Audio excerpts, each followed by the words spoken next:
Assalamualaikum warahmatullahi wabarakatuh. Hari ini saya nak buat ulasan perlawanan di antara Terengganu menentang Melaka United, yang mana keputusan memihak kepada Melaka United 2-0 hasil jaringan daripada Sony Norde dan juga Adriano. Dalam video sebelum ni saya ada menyatakan yang Terengganu menang 5-0 lawan Perak. Tetapi itu bukanlah satu pencapaian yang boleh dibanggakan. Sebaliknya kita perlu untuk konsisten dalam setiap game. Tetapi baru menang besar bila mana masuk game lawan Melaka, konsistensi telah hilang dalam skuad Nafuzi Zain. Jadi boleh saya katakan Terengganu sekarang dah kehilangan ataupun dah ketinggalan 6 mata di belakang pendahulu liga, iaitu Johor Darul Takzim. Boleh katakan agak jauh lah mata tersebut untuk baki saingan yang ada. Tetapi dalam bola sepak tak semuanya mustahil. Mungkin Terengganu boleh mencipta kejutan pada next game, dan JDT mungkin akan mengalami kejatuhan ke, kita tak tahu bola sepak, sebab bola itu adalah bulat. Tapi tanpa membuang masa, kita masuk dalam ulasan perlawanan antara Terengganu menentang pasukan Melaka United. Okey, kita mulakan dengan pasukan Terengganu dahulu. Apakah kelemahan pasukan Terengganu pada perlawanan semalam? Okey, kelemahan pasukan Terengganu pada perlawanan semalam adalah terutamanya yang paling ketara adalah di bahagian midfield. Yang mana bahagian midfield pada perlawanan semalam yang diketuai oleh trio yang sama ketika membelasah Perak 5-0, iaitu Lelty Marcel, Habib Harun dan juga Makan Konate.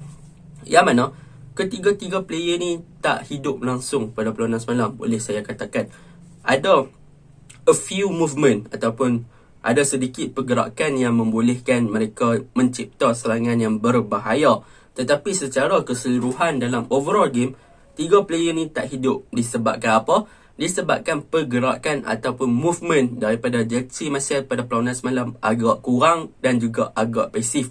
Yang mana kalau kita lihat perbandingan Terengganu dengan Perak hari itu, Marcel boleh bergerak dengan bebas di bahagian midfield bersama dengan Habib Harun disebabkan tiada tekanan daripada player midfield Perak sendiri. Tetapi dalam perlawanan menentang Melaka United, Marcel dan juga Habib Harun serta Makan Konate tak boleh nak bergerak bebas. Sebab apa? Sebab telah diberi tekanan dan juga telah dikompak oleh pemain-pemain midfield Melaka, iaitu Manuel Ott, Gary Steven Robert dan juga Adriano. Yang mana membuatkan Marcel tak boleh nak bergerak, Habib Harun tak boleh nak bergerak. Maka Makan Konate apabila dia dapat bola, dia terpaksa gerakkan bola itu secara sendiri. Jadi kita boleh nampak di sini kelemahan Terengganu yang pertama adalah disebabkan midfield mereka telah dikawal dan juga dimarking oleh midfield Melaka dengan sangat-sangat baik. Iaitu Gary Steven Robert telah memainkan peranan sebagai defensive midfielder dengan sangat baik, manakala Adriano dan juga Manuel Ott memberi bantuan yang sangat baik untuk tutup ruang dan juga space di antara Marcel dan juga Habib untuk melakukan short passing ataupun untuk melakukan build up daripada tengah. Bahkan untuk Makan Konate di tight marking oleh Gary Steven Robert daripada melakukan gerakan-gerakan yang berbahaya. Jadi itu kelemahan pertama lah untuk pasukan Terengganu. Kelemahan yang kedua oleh pasukan Terengganu pada perlawanan semalam adalah mereka menggunakan pendekatan yang berbeza ataupun taktikal yang diterapkan pada perlawanan semalam adalah berbeza sedikit berbanding dengan ketika mereka menentang pasukan Perak. Yang mana ketika menentang Melaka pada perlawanan semalam, kebanyakan gerakan-gerakan mereka yang cuba digerakkan di bahagian kanan dan juga bahagian kiri terjejas. Yang mana Faisal Halim tak boleh nak melakukan skill-skill yang dia lakukan waktu lawan Perak disebabkan telah dijaga dengan ketat oleh Wan Amirul Afiq. Di bahagian kanan Faiz Nasir tak boleh nak di bahagian kiri Faiz Nasir tak boleh nak buat something sebab dijaga ketat oleh Khairul Anwar. Jadi apabila midfield Terengganu tak function dan Terengganu cuba untuk bermain menggunakan sayap kanan dan juga sayap kiri, tetapi sayap kanan dan juga sayap kiri pun tak boleh nak bergerak dengan bebas disebabkan penjagaan rapi oleh fullback Melaka United. Jadi disebabkan itulah Terengganu tak berapa nak hidup pada perlawanan semalam, disebabkan kanan tak hidup, kiri tak hidup, bahkan tengah pun tak hidup. Jadi Terengganu tak boleh nak buat apa. Ini menunjukkan yang Melaka United memang menjaga dan juga marking player-player Terengganu dan menutup segala space bagi Terengganu untuk melakukan serangan. Dan benda itu nampaknya membuahkan hasil kepada Melaka United apabila memang terbukti Terengganu memang buntu ataupun mati akal untuk penetrate bahagian pertahanan Melaka United pada perlawanan semalam. Itu yang kedua yang boleh saya katakan. Yang ketiga adalah peranan David Da Silva. Pada perlawanan semalam disebabkan kebuntuan di antara bahagian midfield dan juga bahagian wing pasukan Terengganu, menyebabkan pasukan Terengganu terpaksa mengambil pendekatan untuk bermain melakukan crossing. Yang mana bila bermain melakukan crossing ni, kita tahu peranan David Da Silva dalam padang dan juga Jordan Mintah adalah berbeza. David Da Silva, kalau orang swap dia bola, dia susah sikit nak jaringkan gol. Macam saya cakap dalam video sebelum ni, David Da Silva ada kelemahan daripada segi clinical finishing. Dia memang bukannya seorang yang clinical di hadapan gol, memang susah nak jaringkan gol. Dia adalah seorang yang berat. Dia adalah seorang yang mempunyai first touch yang agak melalut dan juga ball control yang kurang baik. Tetapi apabila Terengganu dah tak boleh nak penetrate bahagian pertahanan Melaka, maka Terengganu terpaksa ambil option yang terakhir, iaitu melakukan crossing untuk mencari David Da Silva dalam kotak penalti. Apabila benda tu berlaku, David Da Silva bukannya seorang player target man yang ataupun boleh dikatakan goal poacher, yang mana dia punya insting ataupun naluri untuk menjaringkan gol tu tinggi, bahkan finishing dia juga kurang. Maka memang Terengganu tak boleh nak score gol disebabkan peranan David Da Silva dah berubah. Kalau lawan dengan Perak, David Da Silva bermain dengan fast nine. Bila bermain dengan fast nine, dia boleh create space kepada winger, boleh create space kepada midfield, kepada pemain-pemain yang lain.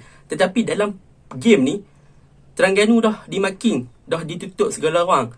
Jadi David Da Silva nak create space kepada rakan-rakan dia yang lain pun tak boleh. Jadi terpaksalah guna pendekatan yang terakhir, iaitu menukarkan David Da Silva kepada goal poacher. Tetapi disebabkan kelemahan David Da Silva sendiri, maka taktikal tu tak berhasil. Jadi sepatutnya lah, bagi pendapat saya, kalau dalam situasi tersebut, kalau Jordan Mintah yang diletakkan, kemungkinan besar Terengganu boleh untuk jaringkan gol. Tetapi itulah, siapa sangka Melaka boleh buat satu taktikal yang menutup segala ruang dan juga marking player-player Terengganu sampai perfect macam tu, yang menyebabkan Terengganu tak boleh nak buat apa-apa pada perlawanan semalam. Itu yang ketiga, tentang kelemahan Terengganu. Yang terakhir, kelemahan Terengganu adalah selepas dikeluarnya Khalid Dimuga, memasukkan Muhammad dan juga Syarun, meletakkan Muhammad bergandingan dengan Saiful Nizam di bahagian pertahanan. Mereka berdua bermain dengan sangat baik di bahagian pertahanan, tak dinafikan, memang sangat-sangat baik. Tetapi apa yang menjadi masalah adalah tentang peranan leadership, iaitu Terengganu tak ada seorang yang boleh dijadikan sebagai ketua dalam pasukan yang boleh memberi arahan. Ui, hang buat ni, dan sebagainya. Dalam padang nampak macam senyap. Dan kebanyakan pergerakan hanya mereka pasing-pasing. Tetapi daripada segi defending bagus. Tetapi maksud saya daripada segi leadership, Terengganu tak ada seorang yang boleh menjadi ketua ataupun memberi arahan dalam padang seperti Khalid Dimuga dan sebagainya. Jadi itu adalah faktor dan juga kelemahan Terengganu yang perlu diperbaiki. Tapi apa boleh buat, sebab taktikal ni dalam setiap perlawanan memang akan berubah. Lawan dengan Perak bagus, lawan dengan Melaka tak bagus, taktikal tak menjadi peluang. Jadi memang tu sebab bola sepak ni ada plan A, plan B dan plan C. Okey, kita masuk dalam apa juga kelebihan dan juga kekuatan Terengganu. Bagi saya, ada satu kekuatan dan juga kelebihan Terengganu. Yang pertama adalah mengenai Faiz Nasir. Semalam macam yang saya cakap tadi dalam kelemahan, barisan midfield dan juga winger Terengganu tak boleh nak penetrate dan juga tak ada ruang untuk masuk ke bahagian pertahanan Melaka. Maka peranan Faiz Nasir pada perlawanan semalam adalah salah satu pemain yang mempunyai work rate yang tinggi, yang mana beliau bermain daripada kiri ke kanan, kanan ke kiri untuk menggerakkan serangan pasukan Terengganu. Jadi boleh saya katakan Faiz Nasir punya peranan memang bagus lah.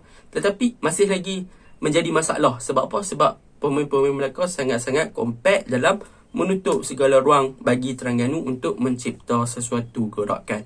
Itu memang saya puji lah untuk Faiz Nasir, memang dia sangat-sangat bagus. Dan untuk secara konklusinya, boleh saya katakan antara punca Terengganu tak boleh nak fight dengan Melaka pada perlawanan semalam adalah satu, bahagian midfield mereka tak hidup disebabkan Habib Harun pun ada buat beberapa small mistake, dan Habib Harun diberikan tekanan yang sangat tinggi oleh barisan midfield Melaka, dan Jesse Marcel tak diberi ruang untuk bergerak bebas. Faisal Halim dan juga Faiz Nasir dikawal dengan rapi oleh fullback Melaka. David Da Silva tak boleh bermain sebagai goal poacher ataupun target man, dan peranan David Da Silva sebagai fast nine tak menjadi, yang mana dia terpaksa ditukarkan sebagai goal poacher. Maka gerakan-gerakan untuk dia create space kepada pasukan yang lain tak menjadi pada perlawanan semalam. Itu untuk pasukan Terengganu. Kita masuk ke pasukan Melaka United. Okey, untuk pasukan Melaka United, kita cerita tentang kekuatan dan juga kelebihan. Yang pertama adalah mengenai midfield mereka, iaitu mereka menggunakan dua midfield yang baru, yang mana dua player ni baru diturunkan dalam dua game, yang mana sebelum ni lawan dengan Seri Pahang, ni lawan dengan Terengganu, iaitu Gary Steven Robert dan juga Adriano.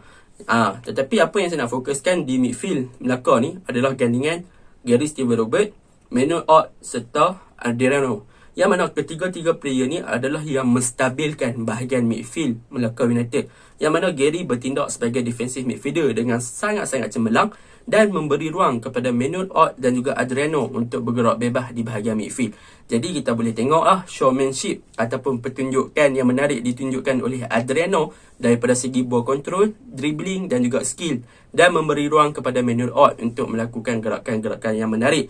Jadi memang Gary Steven Robert telah menstabilkan bahagian midfield Melaka, membolehkan dua player ni yang versatile dan mempunyai skill untuk menggerakkan perlawanan ataupun untuk menggerakkan serangan bagi pasukan Melaka. Jadi midfield, kekuatan Melaka adalah terletak pada midfield mereka, iaitu Gary sebagai anchor ataupun sebagai seorang yang defensive midfielder, dan Adriano sebagai penggerak, Manuel Ott sebagai penyambung. Jadi itu adalah kekuatan Melaka yang pertama.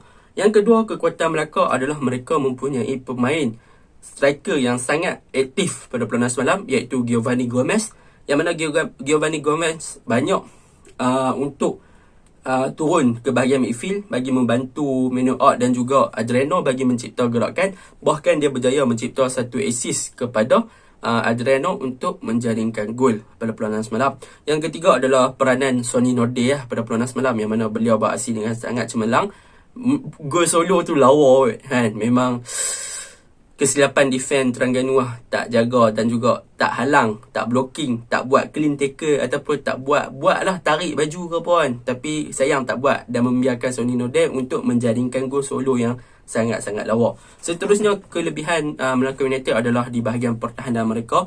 Back four mereka sangat-sangat compact, diketuai oleh Razman Roslan, Wan Amirul Rafiq serta Khairul Anwar. Mereka bermain dengan sangat cemerlang. Mereka berjaya halang Faiz Nasir dan juga Faisal Halim daripada menguasai bahagian sayap, dan mereka berjaya tutup segala ruang bagi makan Konate dan juga Delci Marcel daripada tembusi bahagian tengah dan juga conquer bahagian tengah. Jadi memang saya katakan terbaik Melaka United punya defense department dan juga midfield department pada perlawanan semalam. Okey, untuk kelemahan Melaka United adalah mereka gagal memanfaatkan peluang-peluang yang ada. Mereka boleh jaringkan gol, tetapi banyak build up mereka banyak dipatahkan dengan begitu mudah. Kadang-kadang mereka punya decision making pun agak kurang. Jadi mungkin saya katakan mungkin baru 2 game untuk import baru, mungkin kurang serasi lagi. Jadi mereka perlukan minit permainan yang bersama untuk tingkatkan keserasian bagi menjadi pasukan yang boleh digeruni dalam saingan Liga Super season ni. Itu sahaja ulasan saya. Assalamualaikum warahmatullahi wabarakatuh.